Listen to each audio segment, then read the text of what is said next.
Well, we'd like to thank everybody for inviting us to join them here today. As Todd said, I work with him at Coastal Title. Just a little quick reference for me. It's my background. I've been practicing law for a little over 30 years now. Todd and I met in law school, and I started out initially practicing commercial transactions and bankruptcy law in a small firm, and then progressed and started Schatzman and Schatzman with my father, where we continued in bankruptcy, commercial litigation, and real estate transactions. And then about 2 years ago, Todd asked me to join him in his efforts in promoting Coastal Title. And I have joined on as of counsel with Coastal Title and been working closely with Todd for the last couple of years. I'll let Todd explain to you what his background is, so y'all understand what he does. Oh, do you actually want me to do that now, Jeff? If you like, go ahead. Okay, real quick and so forth. And one of the things that's kind of interesting is that it's important to know that as lawyers, we're people. We have personalities and we have interests and so forth. And hi, Anthony, by the way. And there's so much about, knowing who we are as much as I say who you are. And one of the things that was important is Jeff does bankruptcy law as well as we do probate. And but primarily we're a title company, and also it's under Coastal Title. And so as you get to know us, and what you want to do is probably let us take you to lunch. And but we'll talk. Jeff's going to talk a little bit about unlawful inducement in a little bit while. But as you get to know people, you get to know how their philosophies are, and who they are, and how they handle things. My background was mostly in business, food, and beverage management. I went to law school late, but this is my 30th year of practice as a lawyer. And Coastal Title has been around almost as long. We're in Miami, Boca, and Fort Lauderdale, and very entrenched in the community and the real estate business as well. And primarily, we're a platinum member of the board. But putting that aside, I was a paralegal for many years. So I was a certified paralegal. So I knew the business as a paralegal, and also knowing what was behind the scenes. And I think that those types of understandings for you as agents are what makes us be able to understand how you see it and how you handle it. So Jeff's going to start out, and then I'll go into what I call the do's and don'ts and things that are going to help you and understand, because most of you, even seasoned agents, have made these errors that are surprisingly as to what really you should have known. So Jeff, taking it back to you. All right, so the purpose of the program really is to point out some things that, as realtors, you guys may do quite often and think that it's okay, but in essence, there are statutes and other regulations that provide that you shouldn't be doing those things. And in order to understand the concept a little bit better, I'm going to read to you what the definition of a broker is, and a broker's associate, as well as a sales associate, according to Florida statutes 475.01. And that's where everything really kind of starts. And I'm going to paraphrase a little bit, but in essence, a broker is somebody who advertises or holds out to the public that he or she is in the business of appraising, auctioning, buying, selling, exchanging, leasing, or renting business enterprises or business opportunities or real property of others, or who takes part in the procurement of sellers, purchasers, lessors, lessees of business enterprises or business opportunities or real property of another. So, as most of the people on this conference are concerned with, these are things involving real estate, the buying and selling of real estate, procuring buyers and sellers for the most part. Broker's associate is in essence someone who has all the qualifications of a broker, but is not actually a broker, is using his license underneath another broker. And of course, a sales associate is a person who performs all of the duties and things that a broker can do, but is employed by a broker and doesn't have a broker's license. So with that understanding, there are certain things that would be considered the unauthorized practice of law. And in essence, as defined in the case, the unauthorized practice of law is the practice of law includes the giving of legal advice and counsel to others as to their rights and obligations under the law and the preparation of legal instruments, including contracts by which legal rights are either obtained, secured, or given away, although such matters may not then or ever be the subject of a court proceeding. So, in essence, the practice of law involves giving legal advice. And that is obviously the big no-no with respect to what licensees should and shouldn't do. Back in 1950, the Florida Supreme Court first really looked at what constituted the unauthorized practice of law in the case of Kai's Company versus Dade County Bar Association. And in that case, there was a realtor who was involved, a licensed realtor, who was involved in drafting a contract for sale and got involved in also drafting deeds and doing some of the title work.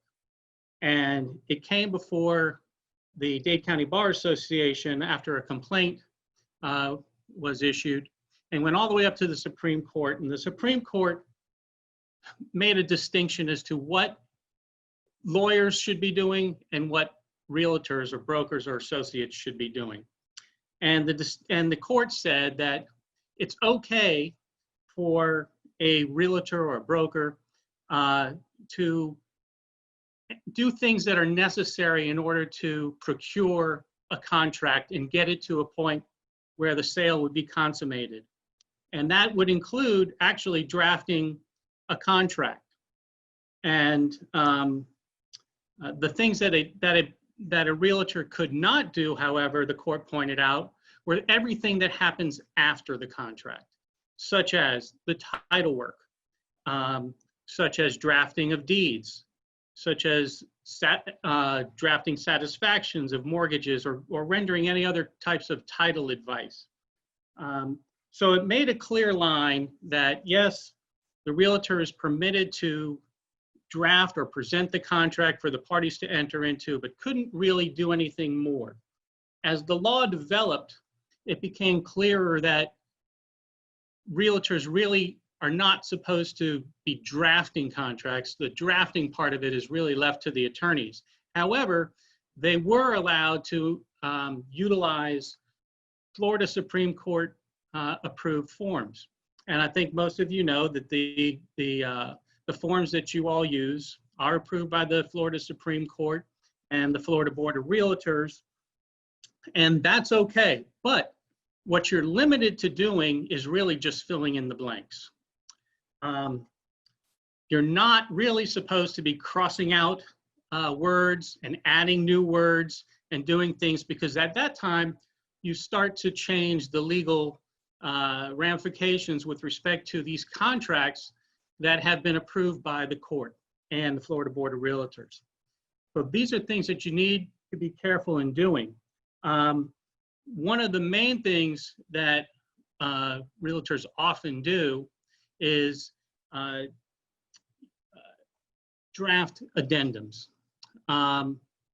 There are some board-approved addendums which can be used, but you've got to be very careful on the language that you use in those addendums. You should always consult an attorney. Some of your offices have attorneys on staff. Certainly, if there's attorneys involved in the transaction, you should consult with them, perhaps even utilize them to draft the addendums, because the last thing you want to do is be involved in drafting an addendum that may kill the deal because you forgot to put something in, or there's too much in there, or the dates got messed up and somebody missed a date or something like that. So you always should refer to an attorney before drafting any kind of a legal document.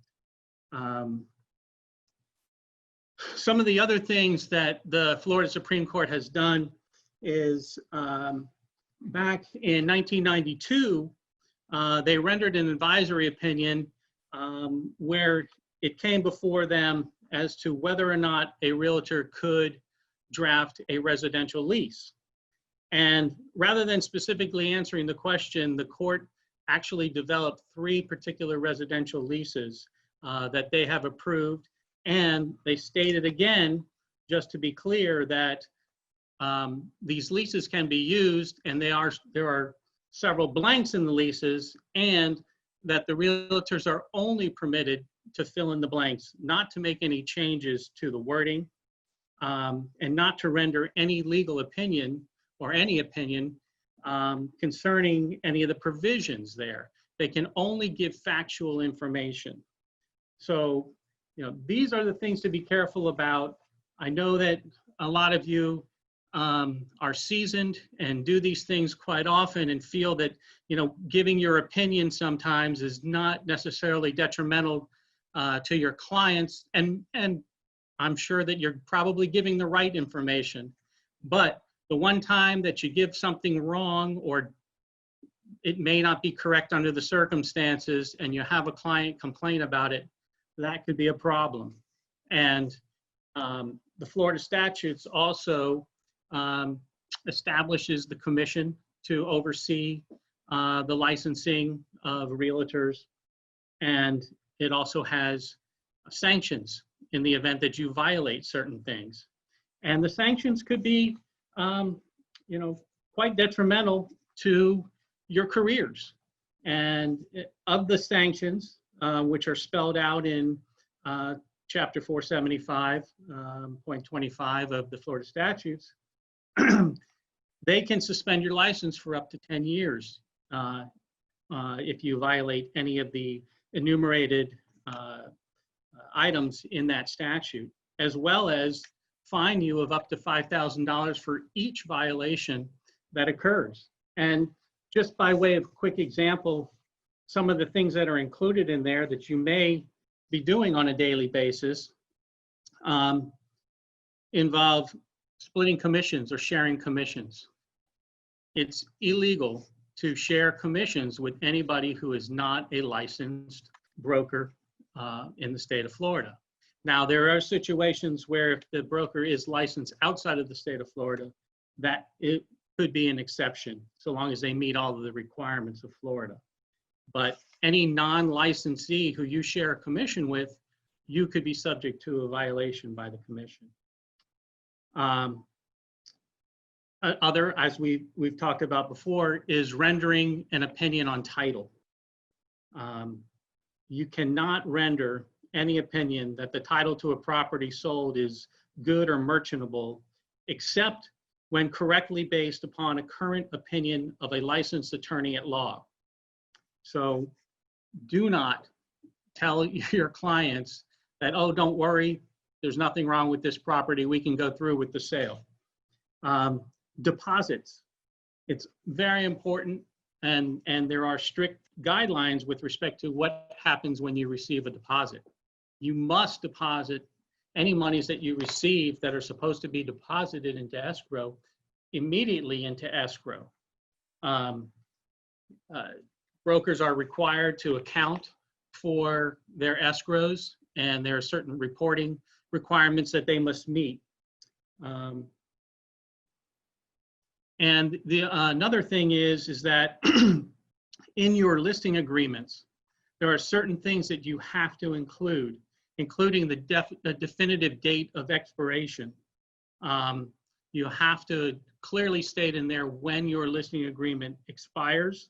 You have to include the description of the property, the price and the terms, your fee commissions, and a proper signature of the principals.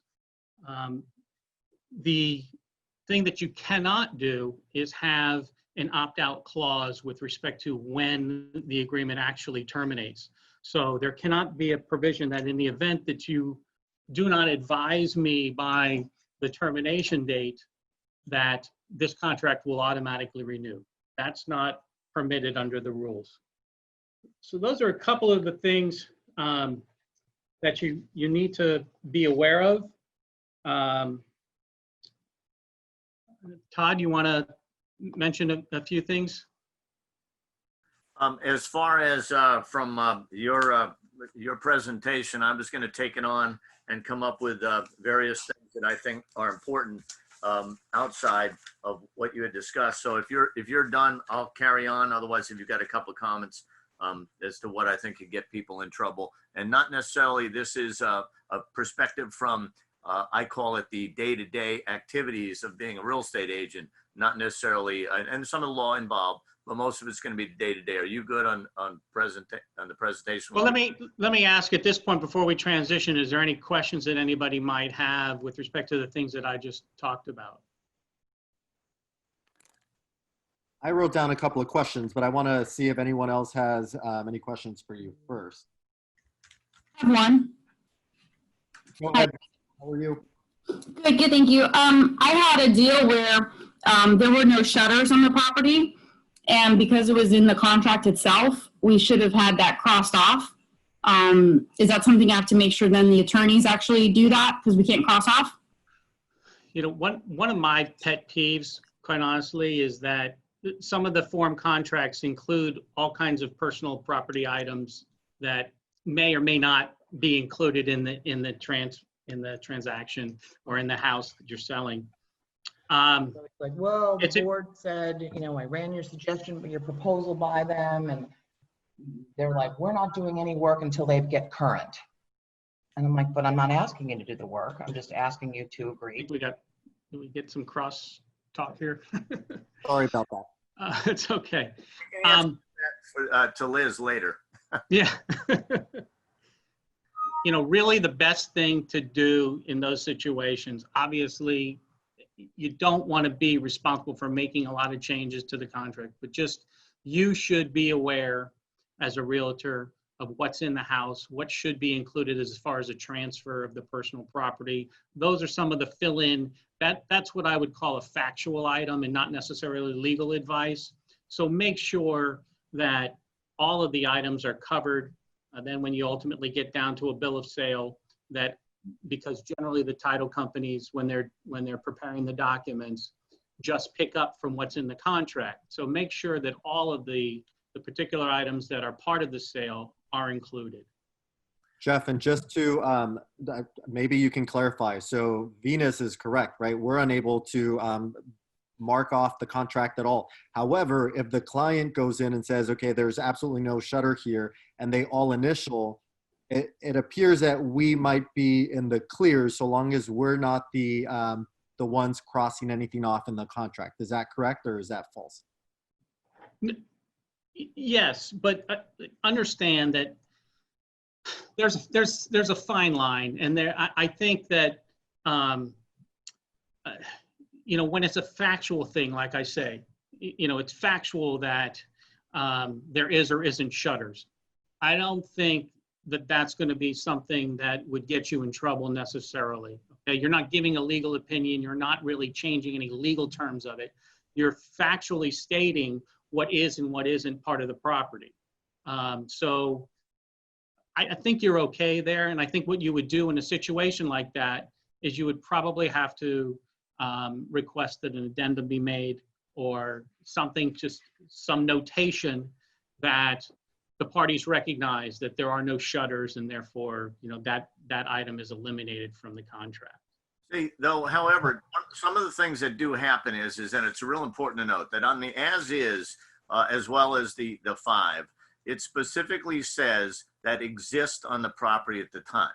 Now, it's real important to look at that. So what I would suggest is take photos, write it down if it's real important. If you see an amount of refrigerator and that's something you want in there, make sure you identify it well, because you as a real estate agent don't want to get caught up in it. And a lot of it is educating the other side. We had one similar to Venus's, might have even been her transaction, but the shutters had studs on the windows, but the physical shutters were not in the garage. So as a result, if it's the intent to sell something along with the property, make sure that it's important. And this is where coaching your buyer or seller is important, is that if it is important, then identify and bring it up, and then we can address it. One of the things that I do is I keep an open communication with agents. In fact, I put my information on here, and even if I'm not working on a transaction, call me and I'll bless your contract. So if you say, I need to make this change, I believe this is in the best interest of my client, we'll talk about it, and I'll say, good, send it over. I'll make the change for you, or you make it and I'll bless it. That way it's not on your shoulders, if that helps. And then also, Peter, as soon as you're done with the question, let me know, and I'll go into a quick presentation, because I know we're running out of time as well. Go ahead. Well, if we have time, we'll ask at the end. Okay, so a couple of things that I want to make sure of is that you as agents clearly have to know, and these are the biggest mistakes I'm finding. You'll go on the appraiser's website and you'll see whoever owns the property. If you didn't do 3 or 4 deeds back in time, you're not necessarily going to know who owns the property. And even if you think you do, you always want to really, I'll call it, interrogate the seller. Seller says, oh yes, it was given to me by my mother. Well, okay, how? And you think that it's in their hands when maybe it still needs to be probated. Maybe it still was given in a ladybird deed or in a deed, who knows, until you really investigate it. So what you want to do is reach out to your title person or lawyer and ask, can you do a quick pencil search for me and let me know who really does own this property, so the representation is clear. I've seen the same thing as a buyer's agent. If you go to put a contract in, how do you know that the buyer is who it is? I had one where there was a trust. Gentleman claimed he was the trustee. There was no documentation whatsoever. He puts down a minor deposit of $1,000, which is one of those things that as agents, I always say, do you have enough money in the game? Is there enough skin in the game to want to be able to bind a contract for your seller who now has to take it off the market? And that's a common mistake of everybody, not just new agents. So the agent puts in the $1,000, the trustee steps up, signs the document, doesn't have any supporting documentation from the seller to show that it was the trustee. So the trustee, we find out, doesn't even have the power to sell. It was his sister that had the power, and the sister did not want to sell. So that's just one of the ideas of what happens. Also, if it's a corporation, make sure the corporation is empowered to do so, that it's viable, and that if it is being dissolved, you can still sell on a dissolved corporation. But make sure that the people that are selling are truly the stockholders, or if it's an LLC, if the members are. So that's just that area of it. And who's to say that the minor, one of the children in the deed wasn't a minor, and you need a guardianship. So there's a lot of things to do, and this is where, if you have the time, give us a call. We'll give you sort of a better rundown, because it's not something we can cover in a minute or two, but these are pointers. The other thing is the HOA, or a condo association. Take a look at what clearly, when you look into it, do they have special assessments coming up? Was it in the minutes? Was it pending? Was it discussed? Are there notices on the elevators to say, look out, we're thinking of doing the driveway? Next thing you know, your buyer is now purchasing something you didn't know is having a huge assessment coming up. The same time, is there capital contribution? Sometimes hidden in the declaration, there are things that say 2 months worth of capital contribution, just because that's what we want to help fund our account at the association. These are the kind of things you don't know about. Also, what is coming up? Something like Anthony's going to do a loan. Who's to say that what you're about to work with on the homestead, and I say that meaning the taxes. The taxes are coming up at the end of this year now, as you know, in November. And what you're going to do is you're going to sell the house. Buyer says, I want to close on December 31st. I can't wait to take advantage of the homestead for the following year. Well, let's presume that there's only $2,000 on a $500,000 home that an elderly woman is selling, and you went ahead and closed it on the 31st before the year. They do not have the opportunity of taking that $2,000 into the next year as a homestead. You're now going to put them into a situation where that $500,000 house is going to be a $10,000 situation. And what happened there is Anthony's going to go ahead, and I don't know if there's other more loan officers in, so I'm picking on Anthony. But if you have it and he works up his numbers and you find out that the person can afford a house on $2,000, but cannot afford a house on a $400 or actually an $800 a month a real estate escrow, then you're out of the ballpark there. So these are the kind of things that as an agent, you need to know. Know your loan situation, know your real estate situation, and know everything about it, including your insurances, because insurances are another perfect example. You do a 4-point inspection, you find out it's a flat roof, and your insurance refuses to insure unless you put a new roof in. So now you have to renegotiate, if you can, after your inspection period has expired, and now you have to go around and try to get the seller to renegotiate the sales price or get a credit for the fact that it needs a new roof because you can't get it insured. Now, many times the seller will do that because they want to sell a house. So other areas of, I'll call it contentions, are if you're a listing agent, take a look at the seller's loan. What if it's an FHA loan, you close in the middle of the month and there's a full month of FHA interest that's going to be due? Seller's going to be pretty upset at you for pushing the closing date in that direction. Other things is an escrow disbursement. If you're getting near the end of the year, sellers looking forward to getting their monies back, and all of a sudden the title company that does the work fails to see when the disbursement is, disperses the money, and then the payoff is short. Who's that going to come back on? Typically, they're looking at you as a big resource, so do everything you can to understand the transaction. Spellings on the contract. The common situations are you misspell the name, title company doesn't check it, lender doesn't check it, they go to the closing, the documents are wrong, they sent the wrong documents out overseas to get the seller documents prepared, and you find out wrong spelling, wrong people. As you know, a lot of the, particularly in the Latin community, we have a Latin division ourselves. They have 2 surnames, and for each family, and next thing you know, you have the wrong people signing. Wrong time, the papers show up, you blow the deal or put yourself in a situation.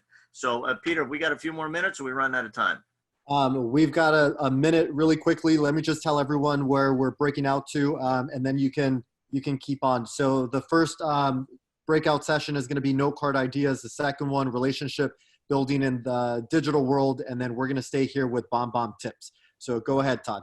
Okay, thanks, Peter. So other things are not understanding the closing statement. I cannot tell you how many seasoned agents said, how come you charged my client twice? And they're referring to the real estate taxes. Keep in mind that depending on the time of year, the real estate taxes are there's a non-ad valorem tax, which is the fire, rescue, and so forth. And there also may be a special taxing district, particularly in Miami and other communities. But that tax is a credit back to the buyer, to the seller, because it is a prepaid in the taxes from October to October. So that's your not ad valorem. Then if you go with a normal traditional closing statement, we'll go with for now, the seller is going to credit the buyer for the time that the seller occupied the property for the real estate tax year. So as we know, we're paying taxes in arrears. Most people from up north pay taxes in advance. So they think that the tax has been paid for the whole year and wonder why they're getting charged again. Another situation is with the insurances. Insurance needs to be paid in advance. So if you go ahead and buy insurance, unlike a car insurance, which you might pay it monthly, your insurance for your house is paid for 1 full year. So it's paid, and now the year later it comes due again. A mortgage company is going to require these escrows. So don't be fooled into thinking they're paying taxes, the taxes or the insurances twice. They're just getting prorated and adjusted. And these are the common mistakes of seasoned agents and so forth. The last area I just want to touch upon is landlord tenant. If you don't know, the executive order passed to give a September 1st as a tenant eviction. Now, everything else in the eviction process can be put right into process now, so they can evict and get a writ of possession on September 1st, unless it's extended again. However, that only applies to COVID related. So if you have a non-paying person at a tenant that is not paying and has nothing to do with COVID, they didn't lose their job, there's no sickness or whatnot, they can still be evicted. So don't let that tenant in a property tell you, you can't get me out, because they can't. And as far as that area too, you need to know as an agent that there's security deposits, last month deposits, and an estoppel letter you want to discuss with your owner who has a tenant in the property, can I get an estoppel letter? Can I get enough information to know what this tenant's status is? So when I list it, I know I can sell it and I can get them out. The last area, which I just want to touch upon, which I know that Jeff had touched upon with the deposits. The fact is that if you take a deposit in and it is in question, that deposit is not at risk automatically. It's only at risk if somebody defaults. And the effective date of the mortgage being so important as it is now, don't push and tell a customer or a client. And I always say, what's a customer, what's a client? Yours are customers, so to speak, but they become clients when you get that fiduciary duty.